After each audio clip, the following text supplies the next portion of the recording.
નમસ્કાર. આકાશવાણી અમદાવાદ વડોદરા. પ્રાદેશિક સમાચાર હિના મોદી વાંચે છે. સૌપ્રથમ મુખ્ય સમાચાર. પ્રધાનમંત્રી નરેન્દ્ર મોદીએ સુરતમાં ડાયમંડ બુર્સનું ઉદઘાટન કરતા જણાવ્યું કે આ પ્રોજેક્ટ નવા ભારતની હિંમત અને સંકલ્પોનું પ્રતીક છે. પ્રધાનમંત્રીએ આંતરરાષ્ટ્રીય દરજ્જો ધરાવતી 353 કરોડ રૂપિયાના ખર્ચે સુરતની નવી ટર્મિનલ બિલ્ડિંગ ખુલ્લી મૂકી. રાજ્યના 77,000થી વધુ શિક્ષકોને આજે બીજા તબક્કામાં CPR તાલીમ આપવામાં આવી. સ્ટેચ્યુ ઓફ યુનિટી ખાતે સાહસિક પ્રવાસન અંગેના 15મા વાર્ષિક અધિવેશનનો પ્રારંભ થયો.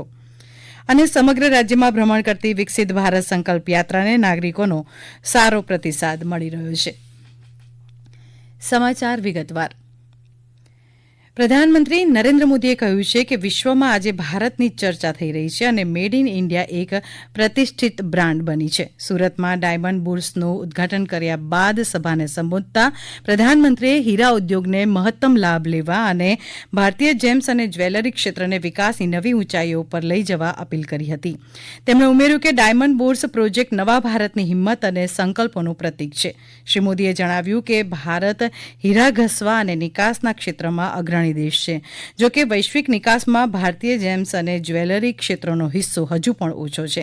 તેમણે કહ્યું કે નવનિર્મિત ટર્મિનલ આંતરરાષ્ટ્રીય એરપોર્ટનો દરજ્જો અને સુરત એરપોર્ટ સાથે વધેલા જોડાણથી સુરતના હીરા અને ટેક્સટાઇલ ઉદ્યોગોને ઘણો ફાયદો થશે. ડાયમંડ બુર્સ પ્રોજેક્ટને મોદીની ગેરંટીનું ઉદાહરણ ગણાવતા શ્રી મોદીએ જણાવ્યું કે નવનિર્મિત ડાયમંડ બુર્સ સુરતને 125 દેશો સાથે જોડશે. आज अंतर्राष्ट्रीय स्तर पर जो माहौल आप भी अनुभव करते होंगे, आप दुनिया भर में जाते हैं, दुनिया के अनेक देश के लोग यहाँ बैठे हैं. आज विश्व का माहौल भारत के पक्ष में है. आज पूरी दुनिया में भारत की साख बुलंदी पर है. दुनिया भर में भारत की चर्चा हो रही है. मेड इन इंडिया अब एक सशक्त ब्रांड बन चुका है. इसका बहुत बड़ा लाभ आपके बिजनेस को मिलना तय है, आभूषण उद्योग को मिलना तय है. इसलिए मैं आप सभी से कहूंगा, संकल्प लीजिए और इसे सिद्ध कीजिए. આ અગાઉ પ્રધાનમંત્રીએ સુરત એરપોર્ટના નવા ઇન્ટિગ્રેટેડ ટર્મિનલ બિલ્ડિંગનું ઉદઘાટન કર્યું હતું. પ્રધાનમંત્રીએ 353 કરોડ રૂપિયાના ખર્ચે સુરતની નવી ટર્મિનલ બિલ્ડિંગ ખુલ્લી મૂકી, જે પીક અવર્સ દરમિયાન 1200 ડોમેસ્ટિક પેસેન્જર્સ અને 600 ઇન્ટરનેશનલ પેસેન્જર્સના ધસારાને પહોંચી વળવાની ક્ષમતા ધરાવે છે અને આ ક્ષમતા 3000 પ્રવાસીઓ સુધી વધારવાની જોગવાઈ છે. ટર્મિનલ બિલ્ડિંગની ડિઝાઇન સ્થાનિક સંસ્કૃતિ અને વારસાને ધ્યાનમાં રાખીને કરવામાં આવી છે. આ બિલ્ડિંગ સોલાર રૂફટોપ સહિતની તમામ આધુનિક સુવિધાઓથી સજ્જ છે. પ્રધાનમંત્રીએ જણાવ્યું કે સુરત એરપોર્ટ પર નવા બનેલા ટર્મિનલને કારણે તેને આંતરરાષ્ટ્રીય એરપોર્ટનો દરજ્જો મળ્યો છે અને તેનાથી સુરતના હીરા અને કાપડ ઉદ્યોગને ઘણો ફાયદો થશે. આ પ્રસંગે મુખ્યમંત્રી ભૂપેન્દ્ર પટેલે જણાવ્યું કે ડાયમંડ બુર્સ માર્કેટ પ્રોજેક્ટ અને નવનિર્મિત સુરત એરપોર્ટ ટર્મિનલથી સુરતના ઉદ્યોગકારો અને નિકાસકારોને ફાયદો થશે. ડાયમંડ બુર્સ અત્યાધુનિક સુવિધાઓ સાથે વિશ્વનું સૌથી મોટું કોર્પોરેટ ઓફિસ સંકુલ હશે. રાજ્યના 77,000થી વધુ શિક્ષકોને આજે બીજા તબક્કામાં CPR તાલીમ આપવામાં આવી. શિક્ષણ મંત્રી કુબેર ડિંડોર દાહોદ સિવિલ હોસ્પિટલ ખાતેથી બીજા તબક્કાની CPR તાલીમનો પ્રારંભ કરાવ્યો. ઉલ્લેખનીય છે કે રાજ્યમાં નાની વયના લોકોમાં હૃદયરોગના હુમલાનું પ્રમાણ વધ્યું છે.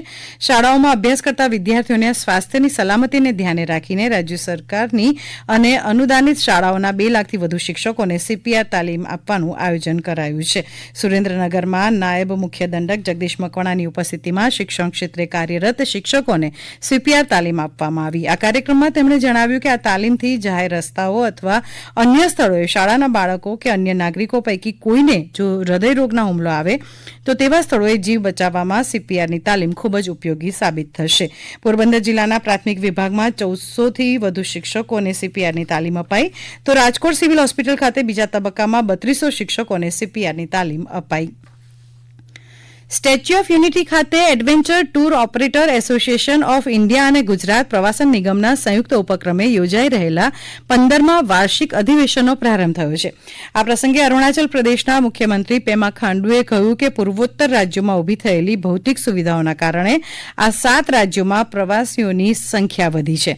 તેમણે ટૂર ઓપરેટર એસોસિએશનને અરુણાચલ પ્રદેશમાં આવવા નિમંત્રણ પાઠવ્યું હતું. Deputy chief of army staff Rakesh કપૂરે વાયબ્રન્ટ વિલેજ અંગે વાત કરતા કરતા કહ્યું કે દેશના સરહદી વિસ્તારના ગામોમાં ક્રોસ બોર્ડર એડવેન્ચર ટુરિઝમને વિકસાવવામાં આવે તો પ્રવાસનને વધુ વેગવાન બનાવી શકાશે. તેમણે ક્રોસ બોર્ડર પ્રવાસનને સુરક્ષા માટે આર્મીના જવાનો હંમેશા તૈયાર રહેશે તેવી તત્પરતા દર્શાવી હતી. આ સેમિનારના સ્થળે વિવિધ રાજ્યોના પ્રવાસનને ઉજાગર કરતા આકર્ષણના સ્ટોલ પણ ઉભા કરાયા છે, જેનું મહાનુભાવોના હસ્તે ઉદઘાટન કરવામાં આવ્યું હતું.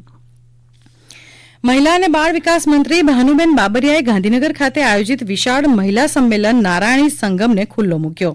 ડોક્ટર શ્રી હેડગેવાર સ્મારક સેવા સમિતિ ગાંધીનગર દ્વારા આયોજિત આ સંમેલનમાં ગાંધીનગર શહેર જિલ્લાની 1200થી વધુ બહેનો સહભાગી થયા હતા. આ પ્રસંગે શ્રીમતી ભાનુબેન બાબરિયાએ જણાવ્યું કે નારીને નારાયણી તરીકે સંબોધવામાં આવે છે તે જ તેનું સૌથી મોટું સન્માન છે અને આ માત્ર નારાયણી જ નહીં પણ દેવી શક્તિનો સંગમ છે. મહત્વનું છે કે આગામી જાન્યુઆરી 2024 સુધી રાજ્યમાં કુલ 11 નારાયણી સંગમ યોજાશે. વિધાનસભાના નાયબ મુખ્ય દંડક કૌશિક વેકરિયાએ અમરેલી જિલ્લાના સાજિયાવદર ખાતે આરસીસી રોડ અને ગટર લાઇનના વિકાસ કાર્યોનું ખાતમુહૂર્ત કર્યું, જેમાં સાજિયાવદર ગામે 4 લાખ ખર્ચે ગટર લાઇન તથા 4 લાખના ખર્ચે મેઇન બજારમાં આરસીસીના રોડનું નિર્માણ કરાશે. નાયબ મુખ્ય દંડક કૌશિક વેકરિયાએ જણાવ્યું કે અમરેલી જિલ્લાના સાજિયાવદર ગામે વધુ એક વિકાસ કાર્યનું ખાતમુહૂર્ત થતાં હવે ગામની માળખાકીય સુવિધાઓ વધુ સુદૃઢ બનશે. પોરબંદરના સાંસદ રમેશ ધડુકે રાજકોટ જિલ્લાના ઉપલેટાની કોટેજ હોસ્પિટલ ખાતે 48 લાખના ખર્ચે નવજાત શિશુ સારવાર એકમનું લોકાર્પણ કર્યું. 10 પથારી ધરાવતા આ નવનિર્મિત એસએનસીયુમાં સીપીપેપ મશીન, ફોટોથેરાપી યુનિટ તથા ઓક્સિજન કોન્સન્ટ્રેટર જેવા વિવિધ સાધનો ઉપલબ્ધ છે. શ્રી રમેશ ધડુકે જણાવ્યું કે આ એકમ કાર્યરત થતાં હવે આસપાસના 3 તાલુકાના નવજાત બાળકોને હવે ઘર આંગણે જ આરોગ્યલક્ષી સુવિધાઓ મળી રહેશે. આ સમાચાર આપ આકાશવાણીના અમદાવાદ વડોદરા કેન્દ્ર પરથી સાંભળી રહ્યા છો.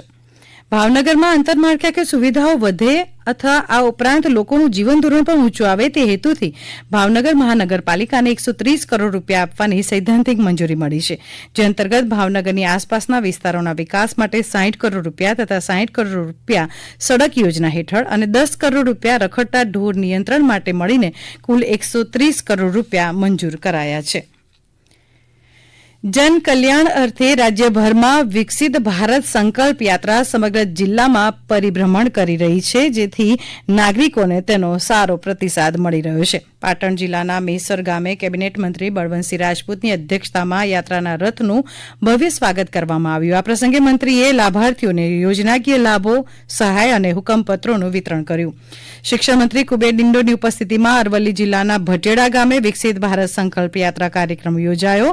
શ્રી ડિંડોરે જણાવ્યું કે વિકસિત ભારત સંકલ્પ યાત્રાનો રથ ગામડે ગામડે ભ્રમણ કરીને જન કલ્યાણકારી યોજનાઓ સામાન્ય માણસ સુધી પહોંચાડે છે. મહીસાગર જિલ્લાના ચાવડિયા ગામે તાલુકા પંચાયત પ્રમુખ બલવેન્દ્રભાઈ અને ગ્રામજનોએ રથનું ઉષ્માભેર સ્વાગત કર્યું હતું. સુરત જિલ્લાના માંગરોળ તાલુકાના લીંડિયાદ ગામે તથા બારડોલી તાલુકાના અસ્તાન અને નીણદ ગામના રહેવાસીઓએ આ યાત્રાના રથનું ભવ્ય સ્વાગત સામૂહિક પ્રતિજ્ઞા સાથે કર્યું હતું. વિકસિત ભારત સંકલ્પ યાત્રા અંતર્ગત મહેસાણા જિલ્લામાં જિલ્લા કલેક્ટર એમ નાગરાજને દીકરા દીકરી સમાનતા માનસિકતા કેળવવા ખાસ બેઠક યોજી હતી. ભારતીય રિઝર્વ બેંક ઓફ ઇન્ડિયાના ગવર્નર શક્તિકાંત દાસે આજે સ્ટેચ્યુ ઓફ યુનિટીની મુલાકાત લીધી. ગવર્નર દાસે સ્ટેચ્યુ ઓફ યુનિટીની 45 માળની ઊંચાઈએ આવેલી વ્યૂઇંગ ગેલેરી એટલે કે સરદાર સાહેબના હૃદયસ્થાનેથી વિંધ્યાચલ સાતપુડા ગિરિમાળાનું પ્રાકૃતિક સૌંદર્ય નિહાળ્યું હતું. સ્ટેચ્યુ ઓફ યુનિટીમાં પ્રદર્શન સહિત સરદાર સાહેબના જીવન કવનને વણી લેતી દસ્તાવેજી ફિલ્મ નિહાળ્યા બાદ તેમણે જણાવ્યું કે વિશ્વની સરદાર સાહેબની સૌથી વિરાટ પ્રતિમા દેશના નવયુવાનોને પ્રેરિત અને એકત્રિત કરશે. પશ્ચિમ રેલવે દ્વારા ભાવનગર જેતલસર વચ્ચે દોડતી ટ્રેનને પોરબંદર સુધી લંબાવવામાં આવી છે. આજે સવારે પ્રથમ ટ્રેન પોરબંદરથી ઉપડી હતી અને વડિયા, દેવડી, લાઠી અને ચિત્તલ થઈ આ ટ્રેન ભાવનગર પહોંચી હતી. સાંજે જેતલસર સ્ટેશને ભાવનગરથી પોરબંદર જતી ટ્રેનને સાંસદ રમેશભાઈ ધડુકે લીલી ઝંડી બતાવી હતી. આ ટ્રેન પોરબંદરથી દરરોજ સવારે 7:30 વાગે ઉપડશે અને બપોરે 2:30 વાગે ભાવનગર પહોંચશે. એવી જ રીતે બપોરે 3 વાગે ભાવનગરથી ઉપડી રાત્રે 10:10 પોરબંદર પહોંચશે. તો ભાવનગરથી સવારે 4:40 ઉપડતી ટ્રેન જેતલસરના બદલે વેરાવળ સુધી લંબાવાઈ છે, જે સવારે 11:30 વાગે વેરાવળ પહોંચશે અને વેરાવળથી બપોરે 2:40 ઉપડશે, જે રાત્રે 10:05 ભાવનગર પહોંચશે. તાપી જિલ્લામાં આજે national power corporation of India લિમિટેડના વડાએ કાકરાપાર અણુ વિદ્યુત મથકના યુનિટનું નિરીક્ષણ કર્યું હતું. અંતમાં મુખ્ય સમાચાર ફરી એકવાર. પ્રધાનમંત્રી નરેન્દ્ર મોદીએ સુરતમાં ડાયમંડ બુર્સનું ઉદઘાટન કરતા જણાવ્યું કે આ પ્રોજેક્ટ નવા ભારતની હિંમત અને સંકલ્પોનું પ્રતીક છે. પ્રધાનમંત્રીએ આંતરરાષ્ટ્રીય દરજ્જો ધરાવતી 353 કરોડ રૂપિયાના ખર્ચે સુરતની નવી ટર્મિનલ બિલ્ડિંગ ખુલ્લી મૂકી. રાજ્યના 77,000થી વધુ શિક્ષકોને આજે બીજા તબક્કામાં CPR તાલીમ આપવામાં આવી. સ્ટેચ્યુ ઓફ યુનિટી ખાતે સાહસિક પ્રવાસન અંગેના 15મા વાર્ષિક અધિવેશનનો પ્રારંભ થયો. અને સમગ્ર રાજ્યમાં ભ્રમણ કરતી વિકસિત ભારત સંકલ્પ યાત્રાને નાગરિકોનો સારો પ્રતિસાદ મળી રહ્યો છે. આકાશવાણી અમદાવાદ વડોદરા કેન્દ્ર પરથી પ્રાદેશિક સમાચાર પૂરા થયા.